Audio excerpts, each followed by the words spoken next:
찬송하라, 하나님을 찬송하라. 찬송하라, 우리 왕을 찬송하라. 하나님은 온 땅의 왕이심이라. 지혜의 시로 찬송할지어다. 하나님은 영이시니 예배하는 자가 신령과 진정으로 예배할지니라.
나의 죄를 정케 하사 주의 일꾼 삼으신 구세주의 넓은 사랑 항상 찬송합니다. 나를 일꾼 삼으신 주 크신 능력 주시고 언제든지 주 뜻대로 사용하여 주소서. 내게 부어주시려고 은혜 예비하신 주의 은혜 채워주사 능력 있게 하소서. 나를 일꾼 삼으신 주 크신 능력 주시고 언제든지 주 뜻대로 사용하여 주소서. 죄의 짐을 풀어주신 주의 능력 크도다. 나를 피로 사신 예수 내 맘속에 오소서.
같은 내 죄 눈과 같이 이겠네. 눈과 같이 이겠네. 악한 죄 벗으라고 주님 너를 부르네. 악한 죄 벗으라고 주님 너를 부르네. 하나님 크신 사랑 한이 없어라. 악한 죄 벗으라고 악한 죄 벗으라고 주님 너를 부르네. 주님 너를 부르네. 너희 죄 사해 주사 기억 아니하시네. 너희 죄 사해 주사 기억 아니하시네. 불쌍한 사람들아 오라 하시네. 너희 죄 사해 주사 너희 죄 사해 주사 기억 아니하시네. 기억 아니하시네.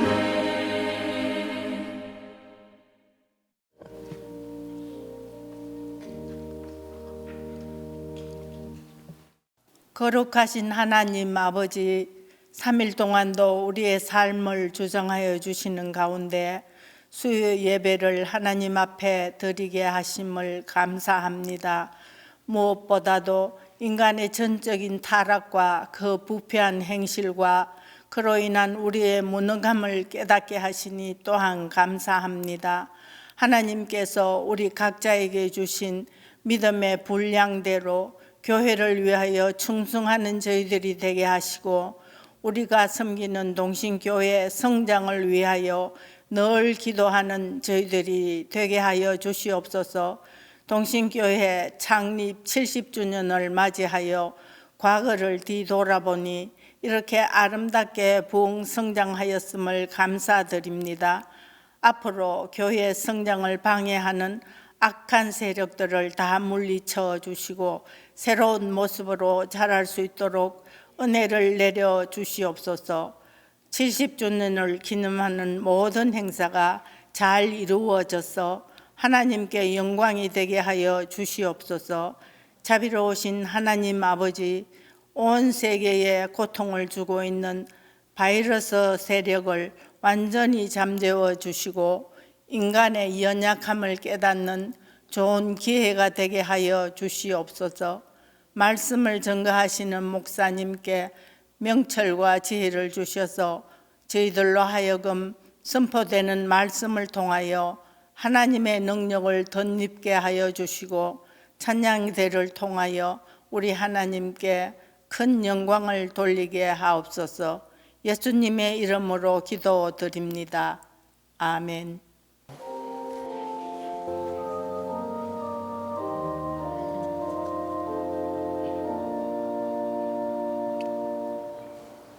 오늘 우리에게 주신 하나님의 말씀은 다니엘 4장 34절에서 37절입니다.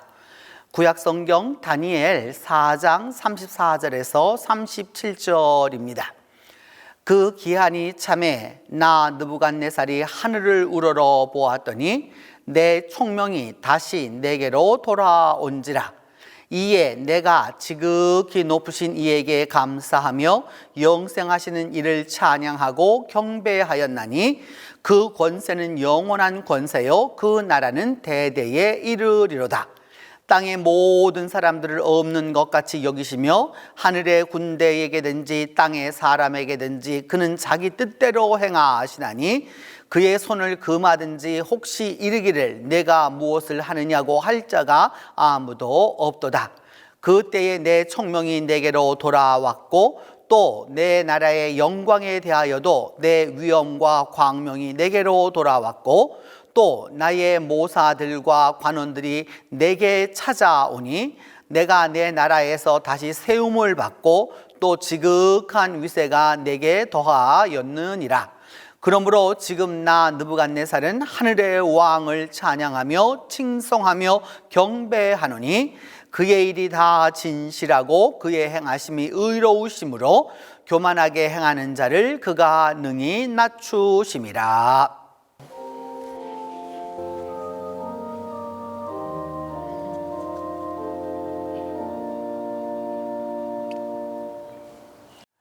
오늘은 2020년 다니엘의 하나님 네 번째 시간으로 다니엘 4장 34절로 37절 말씀을 근거해서 느부갓네살의 찬양이라고 하는 제목으로 하나님의 말씀을 살펴보도록 하겠습니다.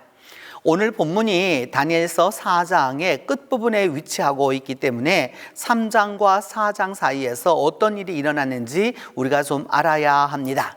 3장에서는 그 풀문불에 들어갔었던 다니엘의 세 친구의 이야기와 그를 구원해 주시는 하나님에 관한 이야기였습니다.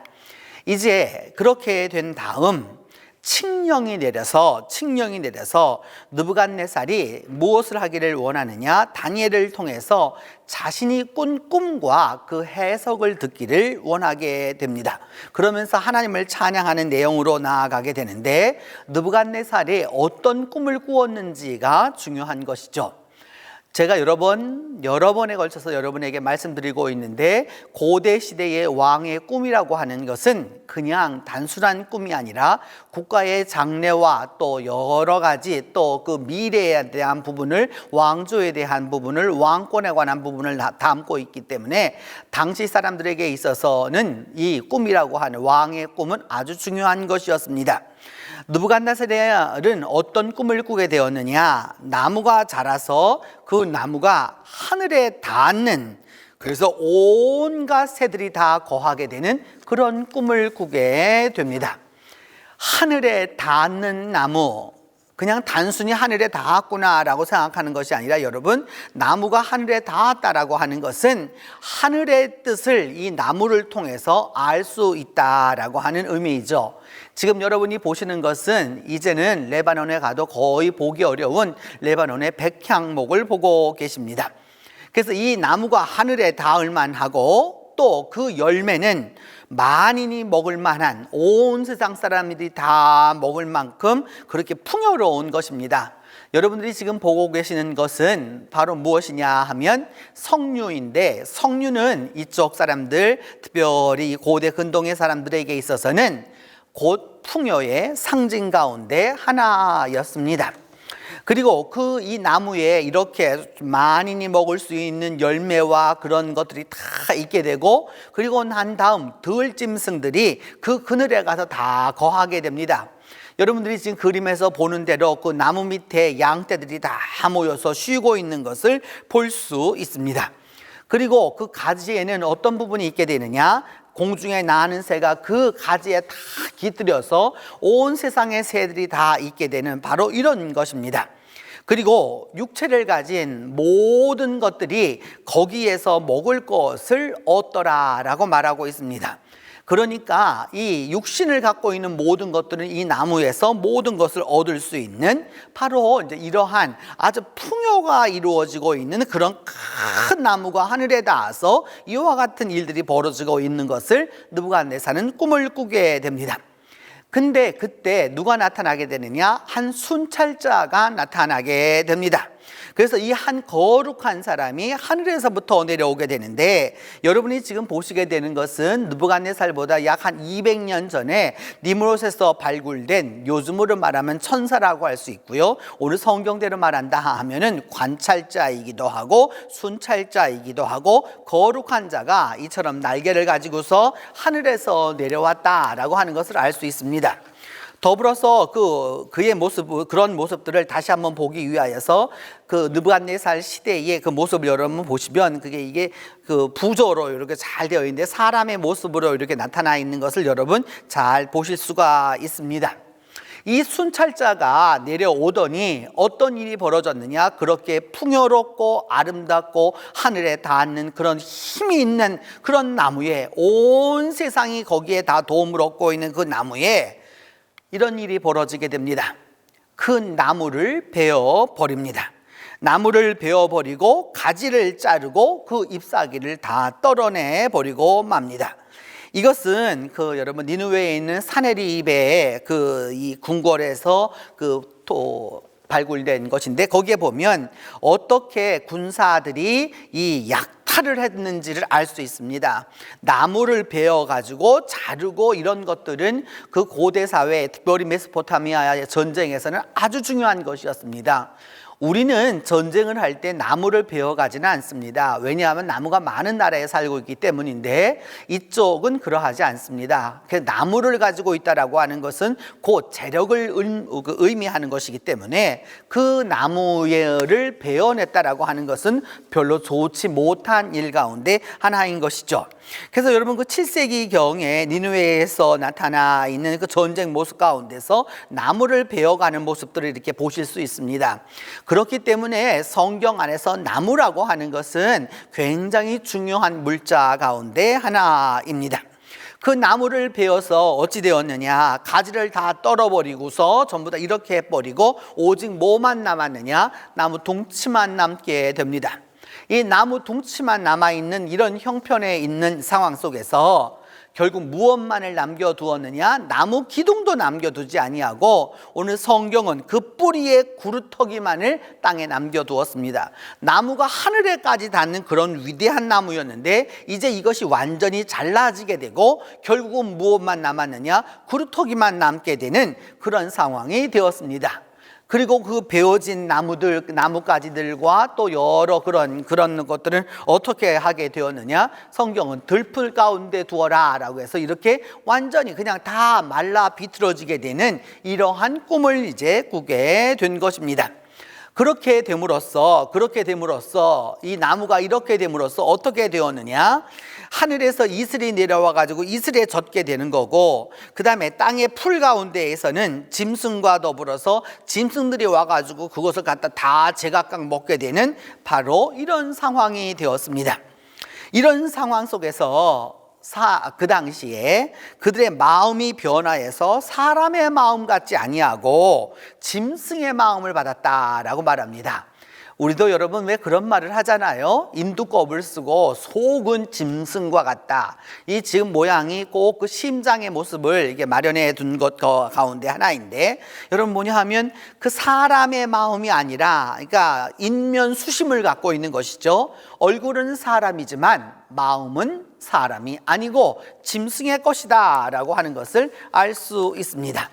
그래서 그러한 그 짐승의 마음을 가졌던 그런 일들에 의하여서 얼마간의 시간이 지나갔느냐, 7대의 시간이 지나가게 됩니다.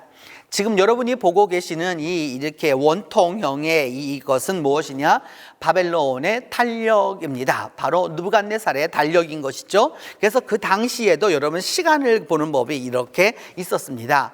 오늘날 우리가 사용하고 있는 시계, 여러분 60초, 60분, 그 다음에 24시간, 이게 전부 돌아가게 되는 것은 다 메소포타미아에서 온 것이고 아직도 우리가 사용하고 있는 것 가운데 하나입니다. 근데 7대를 지나갔다라고 말하는데, 7이라고 하는 숫자는 단순히 하나, 둘, 셋, 넷 해서 7이라는 숫자도 되지만 일정 기간 정해져 있는 메소 성서 안에서 또 특별히 메소포타미아 문명 안에서는 완전한 수를 의미합니다. 그러니까 이제 정해져 있는 시간이 다 지나가게 되었다라고 하는 이런 꿈을 이제 꾸게 된 것입니다. 굉장히 신기한 꿈이죠. 하늘에 닿는 나무가 있었는데 거기에 온갖 짐승들이 다 거할 수 있도록 많이 먹을 수 있는 모든 열매가 다 열려 있었었고, 그렇게 웅장하던 나무가 어떤 순찰자가 내려와 가지고 그것을 다 베어버려 가지고서 남게 된 것은 뭐냐, 구루터기 하나만 남고 세월이 다 흘러가게 되고, 그 나무와 연관되었던 것들은 뭐냐 하면 이제 풍상에 다 노출되어서 아무것도 힘이 없게 되는 바로 그런 상황이 되고 만 것입니다. 왕은 이 꿈을 내게 해석해서 알려달라라고 느부갓네살은 요청합니다. 그러자 다니엘의 답변이 아주 독특합니다. 다니엘은 무엇이라고 이야기하느냐 하면, 꿈은 왕에게 이루어지고 해석은 그 적들에게, 원수들에게 이루어지기를 원합니다 라고 이야기합니다. 꿈은 왕에게 이루어지는데 그 해석은 원수들에게 이루어지라 라고 말하는 것이죠.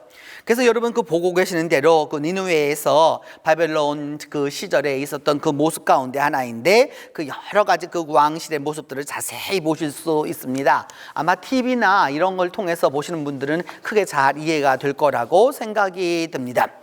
그러면서 다니엘은 이제 꿈을 해석해 줍니다. 바로 이것입니다.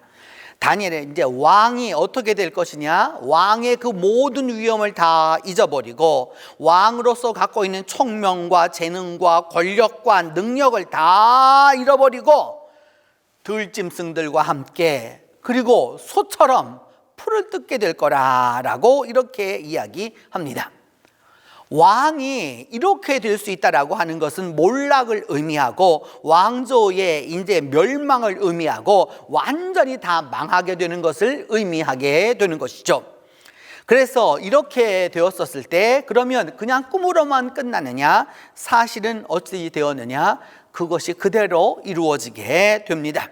그래서 이렇게 바벨론의 느부갓네살이 이런 일들을 겪고 나서 깨닫게 됩니다. 그렇게 깨닫게 되고 난 다음 12달이 지난 다음에 드디어 바벨론의 왕궁에서 그 지붕 위에서 이렇게 쭉 이 느부갓네살이 다시 거닐게 됩니다. 꿈은 이루어졌고 그대로 행하게 되었고 이제 다시 돌아오게 된 것입니다. 그 12달이 지난 후에 바벨론의 그 왕궁 지붕에서 이렇게 거닐었을 때, 현재는 이게 복원해 놓은 모습인데, 이 복원해 놓은 모습에서 이렇게 쭉 이렇게 보자, 거기서 무엇을 알게 되었느냐, 이것을 알게 됩니다. 머리털은 독수리털 같이 자라났고 손톱은 새발톱 같이, 지금 여러분 그 독수리의 날개와 그 독수리의 그 발을 이렇게 보고 계시잖아요. 이와 같은 모습으로 변화된 것을 이제 깨닫게 된 것입니다. 이런 상황 속에서 이제 34절로 들어가 보면 그 기한이 다 찼다. 아까 말했던 대로 7대가 다 지나가게 되고 이제 느부갓네살이 하늘을 우러러 보게 되었다라고 말합니다. 단순히 하늘을 우러러 보게 되었다는 것이 아니라 하늘에 닿았던 그 나무와 있었던 꿈속에서 보았던 그 나무가 하늘에 닿아 있었는데 하늘을 우러러 보았다. 하늘의 뜻을 이제 알고자 하게 되었다라고 하는 뜻입니다. 그렇게 하늘을 우러러 보았더니 어찌 되었느냐, 왕의 총명이 다시 돌아오게 되었습니다.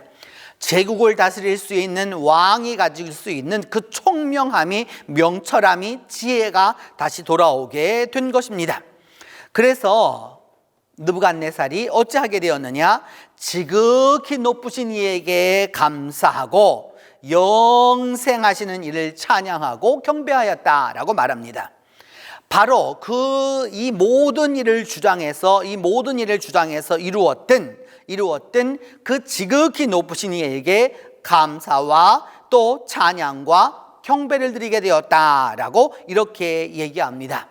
그러면서 말하기를 그 지존하신 그분은 권세가 영원한 권세이고 그 나라는 영원하게 이르게 되는 나라이다 라고 이렇게 고백합니다. 여러분, 이 말씀을 통해서 우리가 깨닫게 되는 것은 이것입니다. 바벨론에 포로되어 가 있는 사람들에게 지금 자기들의 모든 것은 다 무너져 버리고 이제 앞날을 알아볼 수 없고 심지어 신앙을 지키게 되면 불구덩이 속에 집어넣게 되는 그런 여러 가지 어려움 속에서 살아가야 하는 그들에게 느부갓네살이 이렇게 꿈을 꾸고 나서 그 일을 다 이루고 나서 하나님을 일컬어서 뭐라고 말씀하느냐 하면은 지극히 높으신이라고 말하고, 그분이 어떤 분이냐, 영원한 권세와 대대에 이르는 나라를 갖고 있다라고 하는 그런 찬양을 하게 되는 것을 통해서 하나님의 위로를 얻게 되는 것입니다. 요 다음 그림을 보시면 여러분, 이게 주로 여러분들이 예루살렘에 가시면 그 서쪽 벽, 그 예루살렘 서쪽 벽으로 된 통곡의 벽이라고 하는 기도하는 벽이죠. 이곳에서 드디어 이게 한 유대인이 하늘을 향하여서 손을 들고서 하나님 앞에 기도하는 장면인데, 이처럼 누구도 건드릴 수 없는 존재, 더 이상의 높을 수 없는 존재, 만인 지상에 있는 존재, 바로 그 느부갓네살이 하늘을 우러러 보았다라고 이야기합니다. 그래서 그의 고백은 무엇이었느냐? 오늘 시편 고백과 같은 것입니다. 하나님의 계획은 영원하고 그의 생각은 대대에 이른다라고 말하고 있습니다. 인간의 생각이 무엇이죠, 여러분? 언제나 인간의 생각은 짧다라고 하는데 문제가 있는 것이죠. 그리고 그 인간의 그 생각이라고 하는 것은 영원토록 가지 못한다는 데에 언제나 우리에게 그 문제가 있게 되는 것이죠. 시편 100편 5절은 말하기를 하나님은 선하시기 때문에 인자하심이 영원하고 그 성실하심이 대대에 미친다라고 말씀하고 있습니다. 우리가 믿고 있는 하나님은 어떤 분이시냐? 그 느부갓네살과 같은 모든 세상의 권세를 다 갖고 있는 그 사람조차도 하나님을 무엇으로밖에 고백할 수 없느냐? 지극히 존귀한 분이라고 고백할 수 없는 분이고, 그분은 선하셔서 인자하심이 영원하고 성실하심은 영원히 이르게 되는 바로 그런 분이라고 고백하게 되는 것이죠. 다니엘 4장 3절은 말합니다. 참으로 크도다 그의 이적이요 참으로 놀랍다 그의 놀라운 일이요 그 지존자의 나라는 영원한 나라이고 그의 통치는 대대에 이를 것이다 라고 이렇게 고백하는 것입니다. 그래서 더욱더 느부갓네살은 이제 하나님을 구체적으로 뭐라고 말하느냐? 땅의 모든 사람들을 갖다가 없는 것 같이 여기며 세상이 이렇게 제국 안에 여러 족속들로 모여서서 이 바벨론이라고 하는 어마어마한 다인종 국가인데 그 사람들이 아무것도 없는 것처럼 여기실 때도 있고, 하늘의 군대, 하늘을 또 땅의 사람에게든지 그 하나님의 뜻 모든 것을 가지고 행하신다라고 말씀합니다. 그래서 하나님이 이렇게 하시면 안 됩니다 라고 손을 잡거나, 또 혹시 무엇을 어떤 일을 하실 수 있습니까? 라고 감히 물어볼 수 있는 사람은 아무도 없는 그런 존재다라고 느부갓네살이 고백하게 되는 것이죠. 그래서 여러분, 땅의 모든 사람들을 없는 것 같이 여긴다. 인간이라고 하는 것을 우리는 아주 귀하고 거기서 여러 가지 것을 찾는 것 같지만 사실은 그게 아무것도 아니다라고 하는 것을 아는 분은 바로 지존하신 하나님이시라고 하는 사실을 고백하는 것이죠. 사람들은 어디에 여러분 관심을 갖습니까? 오늘날도 어디에 관심을 갖습니까? 땅의 사람들에게 땅의 모든 것에 다 관심을 갖습니다. 그런데 그것이 다 없는 것처럼 생각하신다라고 말했고, 우리 성경은 하늘의 군대라고 표현했는데 여러분이 지금 보고 계신 것은 은하수입니다. 하늘의 모든 천체와 이런 것들까지도 하나님은 다 주관하고 계시다라고 말씀하고 계시는 것이죠.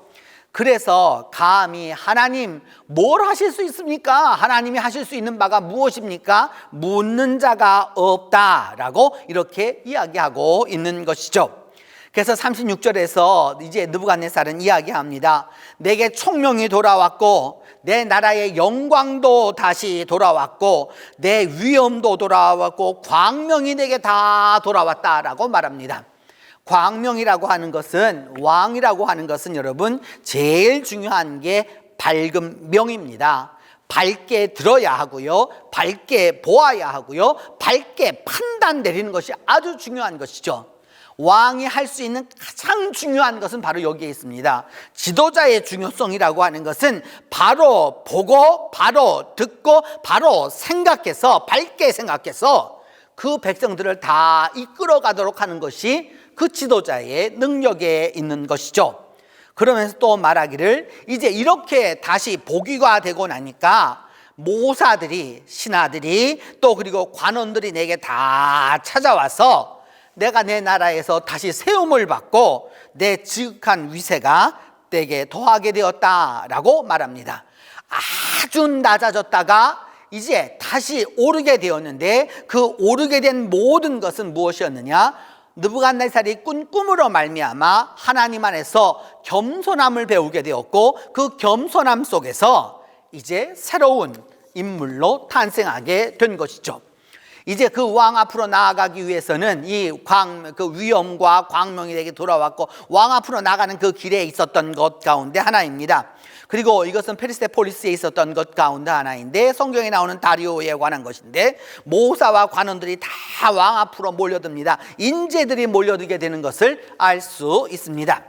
이렇게 되어서 어찌 되었느냐? 내 나라가 다시 세움을 입었다. 그래서 이렇게 바벨론의 여러분 느부갓네살의 이게 토판 문서인데, 우리를 말하면 공문과 같은 것입니다. 이것을 가지고 달려가서 진흙판에 찍으면 또 거기에서 그 명령서가 되는 거고, 또 달려가서 찍으면 또 명령서가 되는 거고, 또 명령서가 되는 거고, 이렇게 함으로써 나라의 위세를 얻게 된 것이죠.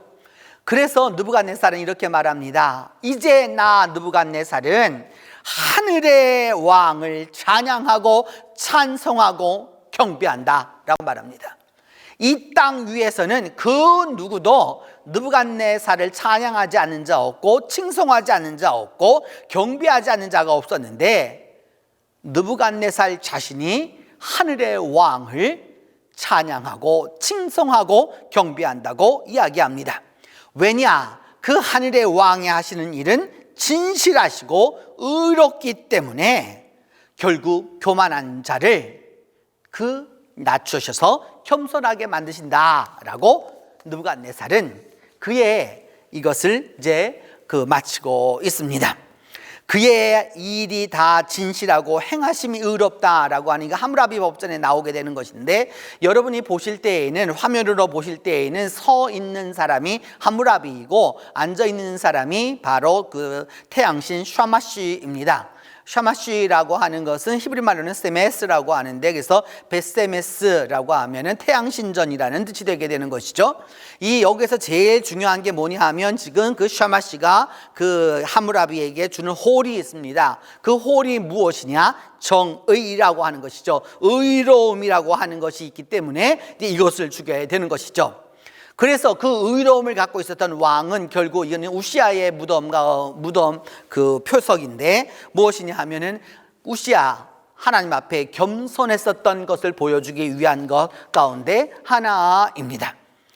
여러분, 오늘 우리가 이 본문 말씀을 통해서 이 세상에서 제일 교만할 수 있고 제일 높은 자리에 오를 수 있었던 그 느부갓네살이 꿈을 꾸므로 말미암아서 하늘에 닿는, 그래서 온 세상 만민을 다 먹일 수 있었던 그런 나무를 다 가지고 그 안에서 있었지만, 결국은 그 나무가 베어짐으로 말미암아서 그루터기만 남게 되고, 결국은 그 느부갓네살이 들판에 소처럼 풀을 먹게 되는 그러한 일들을 겪고 나서야 겸손을 얻게 되었다라고 이야기하는 것이죠. 그래서 일찍이 잠언 11장 2절은 말합니다. 교만이 오면 욕도 오거니와 겸손한 자에게는 지혜가 있다라고 말합니다. 교만, 여러분 너무 어렵게 생각할 거 없습니다. 교만이라고 하는 건 내가 나를 높이는 것을 교만이라고 하는 것이죠. 겸손은 뭐냐? 내가 나를 낮추는 것을 겸손이라고 합니다. 근데 여러분, 남이 나를 높여주면 이는 남이 나를 높여주면 칭송을 받는 거지만, 남이 나를 갖다가 내려놓는 것은 여러분 망신을 하게 되는 것이죠. 스스로 낮아질 것인가, 스스로 높아질 것인가, 선택이 우리에게 있는 것이죠. 그럼에도 불구하고 사람의 마음은 여러분 어떠하냐? 사람의 마음의 그 교만이라고 하는 것은 멸망으로 가는 것이 분명함에도 불구하고 결국 그것을 추구하고요, 겸손만이 진정한 존귀의 길잡이가 되는 것이죠. 우리같이 이런 유교문화권에 살고 있는 사람들에게서는 겸손을 포장으로 할 때가 참 많습니다. 언어는 겸손합니다. 속은 교만한 것을 능히 볼 때가 참 많은 것이죠. 결국 어떻게 됩니까, 여러분? 사람이 교만하면 낮아지게 될 것이고요, 겸손하면 영예를 얻게 될 것이다 라고 말씀하고 있는 것이죠. 오늘날 우리가 사회에서 보지 않습니까? 우리가 주위에서 보지 않습니까? 가족 안에서 보지 않습니까? 현실적으로 우리가 다 보지 않습니까, 여러분? 다 그 교만함이 있기 때문에 결국은 낮아지게 되는 것이고, 겸손했을 때 결국 영예를 얻게 되는 것이죠. 여러분, 지도자의 위대함은 어디에 있느냐? 잘못했다라고 말하는데, 말하지 않는 데 있는 것이 아니라 잘못했다라고 인정하고 그것을 국민에게 말할 때 진정한 지도자의 위치가 되게 되는 것이죠. 여러분, 우리 여기 383 너머에 있는 최고 지존이라고 하는 사람 잘못했다고 말하는 거 보셨습니까? 그래서 여러분, 정말 최고 지존이라고 생각하십니까? 온 세상이 다 비웃고 있는 것을 우리가 다 알고 있는 것이죠. 그렇기 때문에 그 하나님은 어떤 분이냐? 공의를 가지고서 허리띠를 삼고 성실로 그의 몸에 띠를 삼을 것이다 라고 말씀하고 있는 것이죠. 우리가 따라가야 할 예수 그리스도, 우리가 그 몸소 찾아가야 할 또 배워야 할 그분은 공의와 성실로 함께하는 분이다 라고 하는 것을 알 수 있습니다. 그러면서 진실과 정의와 공의가 하나님과 연관되어 있음을 꼭 기억해 두어야 합니다. 여러분은 오늘날처럼 혼탁하고 혼동하고 무조건 자기 것이 옳은 양 다 이야기하고 심지어는 비틀어서도 또 그리고 법을 바꿔서라도 모든 것을 자기 것으로 옳다라고 말하는 이런 세월 속에서 우리 신앙인은 분명히 기억해 두어야 하는 것이죠. 진실과 정의와 공의는 오직 하나님과 연관된 것으로 잠시 백성의 눈을 가릴 수 있어도 영원히 가릴 수는 없는 것입니다. 그래서 여호와를 경외하는 신앙의 사람은 정결해서 영원까지 이르게 하고 하나님의 법도 진실해서 다 의롭다라고 성경은 고백하고 있는 것입니다. 결국 여러분, 때가 오면 하나님의 심판이 옵니다. 반드시 심판이 옵니다. 그분이 세계를 심판할 때 의로 심판할 거고 진실을 가지고 백성을 심판하시게 될 겁니다. 심판이 없다고 믿기 때문에 이런 말을 하게 되는 것이죠. 정권을 몇십 년을 잡겠다라고 이렇게 말하고 있는 것이죠. 여러분, 정권은 유한한 것이에요. 아무리 긴 정권도 다 무너지고 마는 것이에요. 역사가 증명하는 것이죠. 정말로 중요한 것은 무엇이냐? 하나님의 심판이 있다라고 하는 사실을 반드시 기억해 두어야 하는 것입니다. 하나님은 교만한 자는 물리치십니다. 겸손한 자에게 하나님은 은혜를 베풀어 주시는 것이죠.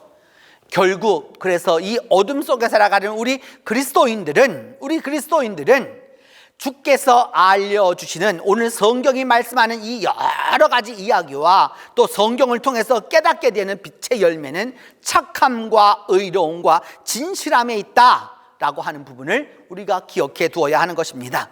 결국 착함과 선함과 의로움과 진실함만이 결국 우리를 다스리게 될 거고 영원한 하나님의 능력을 나타나게 되는 것이죠. 바로 그런 부분에 있어서 이 하나님을 오늘 느부갓네살은 찬양한다라고 다니엘서 4장에서 이야기하고 있는데, 이제 모차르트의 코로네이션 메스라고 하는 그 대관식 미사라고 하는 곳에 하나님의 영광을 노래하는, 하나님을 칭송하는, 하나님을 찬양하는 영광성을 이제 우리 다 함께 같이 하도록 하겠습니다.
기도합니다. 하나님이 우리에게 알려주시는 것들을, 그것이 꿈이든지 환상이든지 말씀이든지 환경이든지 올바로 깨닫게 하여 주시옵소서. 그 깨달음을 위하여서 하나님의 말씀을 전하는 이들을 올바로 대할 수 있도록 하나님이 함께해 주시옵소서. 주님, 그리하여서 우리 모두가 진실하시고 선하시고 공의로우신 하나님을 찬송하고 하나님께 영광을 돌려드리도록 우리 모두와 함께하여 주시옵소서. 우리 주 예수 그리스도의 이름으로 기도합니다.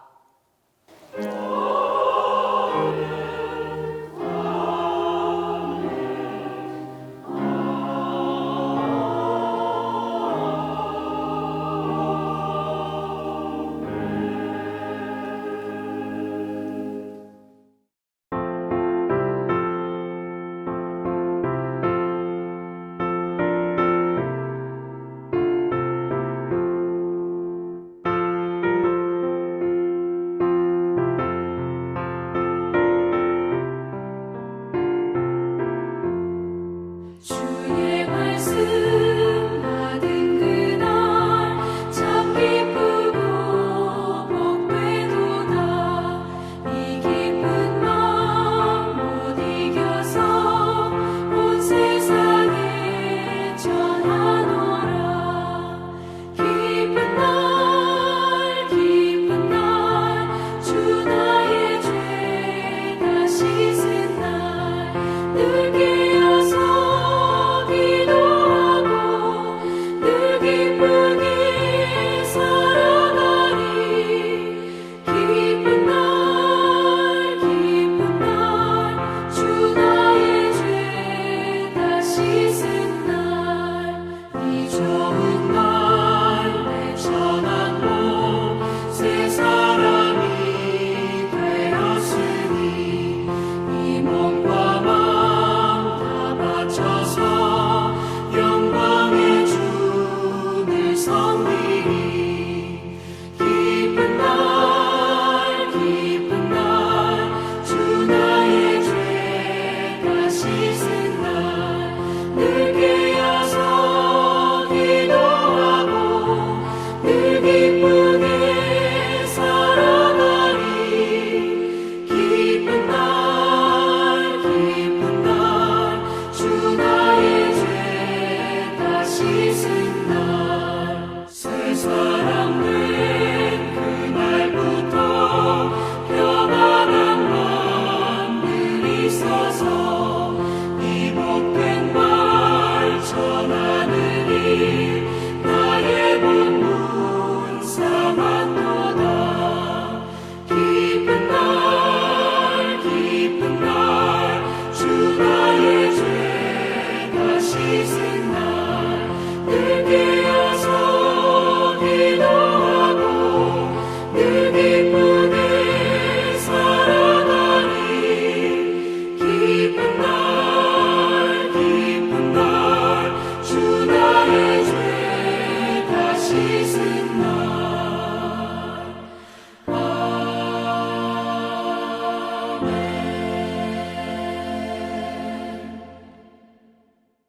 이제는 우리 주 예수 그리스도의 은혜와 하나님의 사랑과 성령의 교통이 이제로부터 함께 계시기를 축원하옵나이다.